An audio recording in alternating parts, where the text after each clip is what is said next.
Nouveau branding de vêtements pour les sportifs, puis pas juste pour les sportifs, je dirais même les gens, là, un peu monsieur, madame, tout le monde. Des fois, on aime ça s'habiller un petit peu plus en bout, un petit peu plus confortable, mais en même temps, on va avoir un certain style. On veut looker un peu, on veut impressionner, on veut, comme le dit le slogan, look at me, on va se faire regarder. Pour en parler avec moi, c'est le propriétaire, c'est le créateur derrière le nouveau branding McKenzie, c'est Mike Baudouin. Salut Mike! Salut, ça va bien Gabriel? Ça va très bien Mike. Écoute, la première question, parle-nous donc un petit peu de toi. C'est qui Mike Baudouin, puis comment ça une compagnie de vêtements? Ben oui, moi je suis un ancien sportif, j'ai fait énormément de sport, j'ai fait la boxe, j'ai fait du MMA, j'ai joué au basket, j'ai touché un peu à tous les sports. Avec le temps, je me suis rendu compte que je pratiquais plus la mode de sport, que je mettais plus de temps à me styler avant mes games que de me préparer à ma game en soi. Fait que j'ai vraiment été vers les vêtements pour cette raison-là. C'est aussi simple que ça, je te dirais. À quoi consiste peut-être la création? Il doit y avoir des cours là-dedans qui se donnent parce que tu es derrière vraiment tout le vêtement. Là. On parle vraiment de la création du logo, le dessin, le branding. Tu conçois tout de A à Z.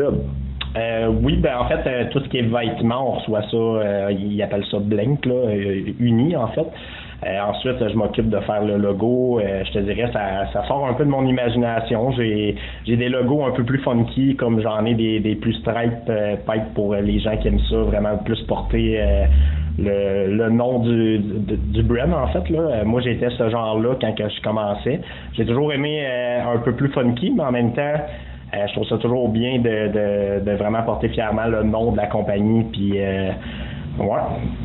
As-tu pris des cours dans la création? Non. Ah, vraiment? Fait que vraiment juste un talent dans le monde du dessin, tout simplement? Oui, je suis un gars très imaginatif. Je suis quelqu'un qui a toujours été... je pense beaucoup à qu'est-ce qui devrait se faire. Comme je disais, là, je m'en allais faire du sport, puis je m'achetais 1001 vêtements. Fait qu'on dirait que j'ai ça dans le sang.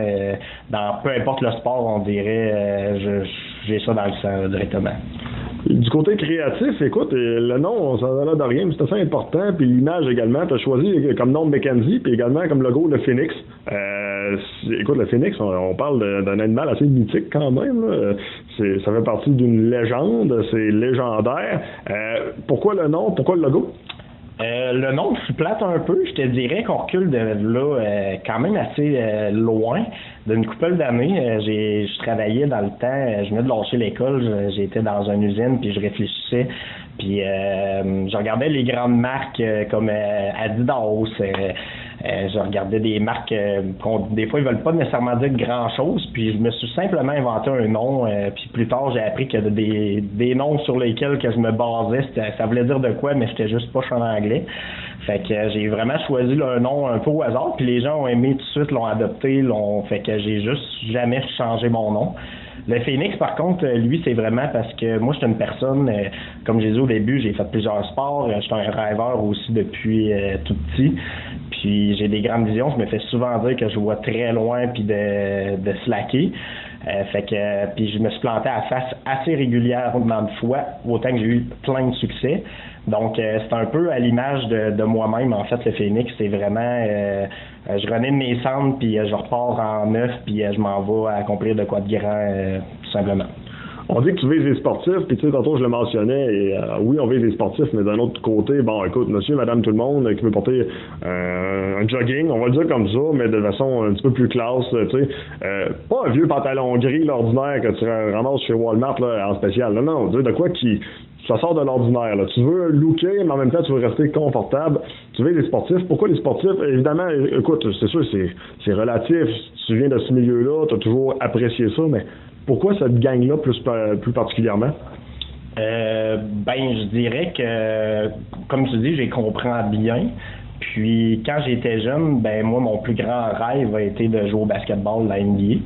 Puis, manque de ressources, manque de tout simplement juste d'y croire. En fait, on se fait juste dire constamment qu'on peut pas puis qu'on réussira pas. Fait que faut croire en nos rêves. Puis j'ai remarqué que tu vas dans d'autres pays, aux États-Unis, tu vas avoir des New Balance, des Nike, des Under Armour.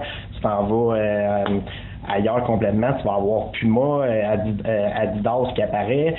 Au Canada, on a qui? On a personne, on dirait. On dirait qu'on n'a pas de modèle. Donc, ce que je voulais faire, c'est que vu que j'ai pas réussi dans les sports, parce que je me concentrais plus à la mode que la technique. Ce qui n'a pas empêché que j'ai été un bon sportif pour autant, mais ça s'est arrêté là. J'ai pas pu être de haut niveau. Ce que je veux, c'est mettre de l'avant les sportifs canadiens pour montrer qu'au Canada, on est capable nous aussi. Ça n'empêche pas que mon brand va avoir quand même des Américains au travers et même de n'importe quelle autre nationalité, mais c'est vraiment en but de mettre de l'avant nos Québécois pour que justement on les mette un peu sous la lumière.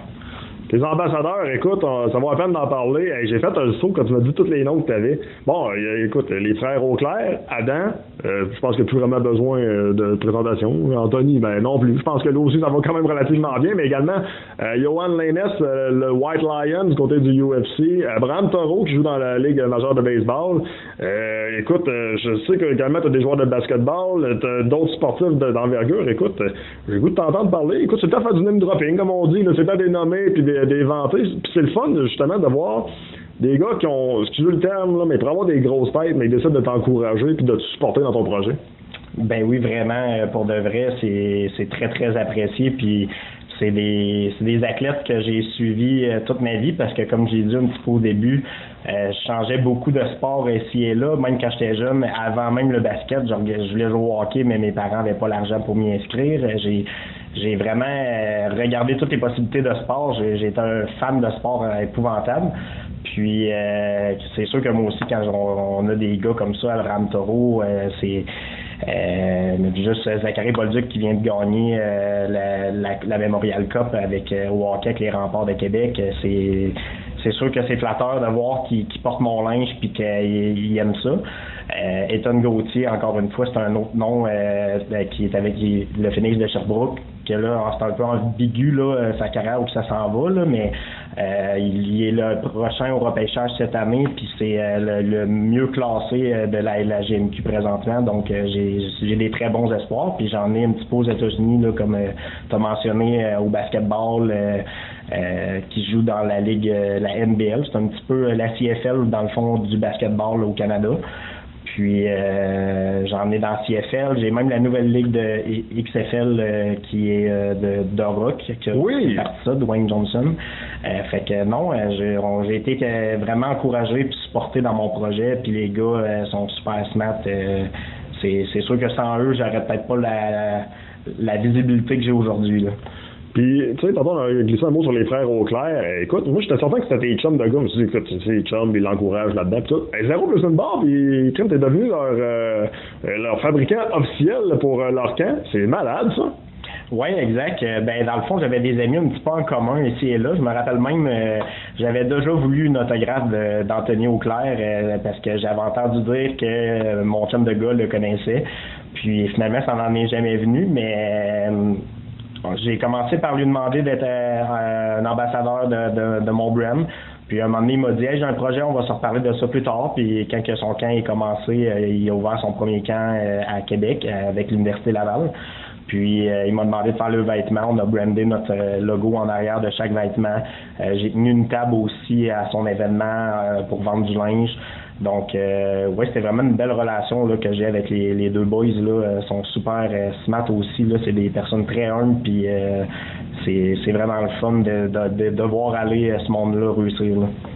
Une autre belle réussite, je pense. Oui, on parle de vêtements pour hommes, pour femmes. Bon, écoute, même les enfants, je pense qu'ils sont capables de se trouver quelque chose facilement là-dedans. Puis, tu sais, quand je dis enfant, là, je parle pas d'un enfant de 4 ans, mais évidemment un petit peu plus vieux. Là. Mais tu as également aussi une belle relation avec les équipements de sportifs. On peut parler d'un chalet de baseball, on peut parler pour eux des équipes. Là. Une équipe, mettons une école, je sais pas, t'appelles, dis hey, Mike, on aimerait ça peut-être avoir nos vêtements, avoir nos logos, avoir de quoi de différent. Ben écoute, tu fais ça également, là, autant pour le baseball, ça peut être le football, ça peut être le hockey. Oui, exact. Je fais des uniformes pour presque tous les sports, en tout cas. J'ai déjà des contrats qui sont entamés avec des écoles assez connues, mais présentement, c'est comme... je sais pas encore si j'ai le droit d'en parler, donc j'aime mieux ne pas en parler, mais oui, effectivement, je me suis lancé dans les uniformes. C'était vraiment mon but de pouvoir aller tasser, justement. Pas tasser, en fait, juste faire ma marque au Canada, comme on mentionnait plus tôt. Puis, fallait que je me démarque des autres brands qui en font pas. Donc, je me suis mis à penser qu'il n'y a pas grand brand ici au Canada qui fait des uniformes. Fait que je me suis dit, parce que souvent on va voir des manufacturiers, mais on voit pas nécessairement un brand derrière le manufacturier. Fait que c'est pour ça que j'ai eu l'idée de mixer les deux ensemble pour renforcer l'identité de mon brand. Écoute, t'as des idées de grandeur, puis ça n'arrête pas de grossir. Écoute, c'est pas vieux encore ta compagnie, puis ça n'arrête pas de grossir, de grandir. Tu t'en vas où avec ça? Le but ultime, il est rendu où? Oui, ben dans le fond, ça fait environ, ça fait à peine un an en fait que j'ai commencé le 23 avril pour être plus précis. Je te dirais que je regarde pour conquérir présentement les écoles avec mes uniformes, comme on disait. Vendre de plus en plus de linge, prendre l'expansion certainement au Québec et plus tard le Canada, mais c'est sûr que c'est vraiment d'expansionner ça. Puis de vraiment mettre de l'avant le pourquoi j'ai commencé. Tu parlais tout à l'heure de ma phrase Look at me. Look at me, tu sais, pour nous, ce que ça veut dire, c'est pas nécessairement regardez-moi, c'est plus en fait un peu comme le Phoenix. Regardez, même si j'ai des échecs, même si j'ai des réussites, on va toujours regardez-moi, on va réussir. Puis j'ai un autre slogan souvent que je mentionne beaucoup, c'est Herd of the Phoenix. J'aime beaucoup ça parce que on entend souvent Herd of the Lion, mais Herd of the Phoenix, je trouve que ça, un lion, ça veut manger, c'est juste là en fait pour pouvoir dire qu'on est capable puis qu'on veut rusher notre projet, versus un Herd of the Phoenix. Ce que j'aime beaucoup, c'est que ça met de l'avant aussi les échecs. On parle souvent de Mohamed Ali pour ses réussites, mais on oublie qu'il a déjà perdu, puis pourtant c'est quand même probablement le boxeur le plus grand de la planète. Donc un échec ne doit pas faire en sorte qu'on se dit qu'on réussit pas ou qu'on doit tout abandonner. Puis je pense que c'est un peu ça aussi que je veux mettre avec mon brand, parce que souvent on va voir des athlètes canadiens, on se dit qu'on veut l'être, puis à la moindre échec, on décide d'arrêter parce qu'on se dit qu'on n'est pas fait pour ça, mais les athlètes qui ont réussi aujourd'hui, ils n'ont vaincu des moments d'ombre, des moments qui n'ont pas réussi, puis se sont relevés. Donc, c'est tout pour ça, le Phoenix. Hein? C'est vraiment pour aider les gens à avoir une petite base pour ça. Ça meurt pas un Phoenix, puis j'ai l'impression que McKenzie non plus, ça meurra pas. Fait que belle philosophie, belle continuation, puis écoute, c'est un beau projet, puis je suis content d'en faire partie, puis de voir t'encourager là-dedans. Ben, merci beaucoup, merci pour l'opportunité, puis ça a été un honneur de pouvoir parler avec toi là, de ce projet-là. On fait ça n'importe quand.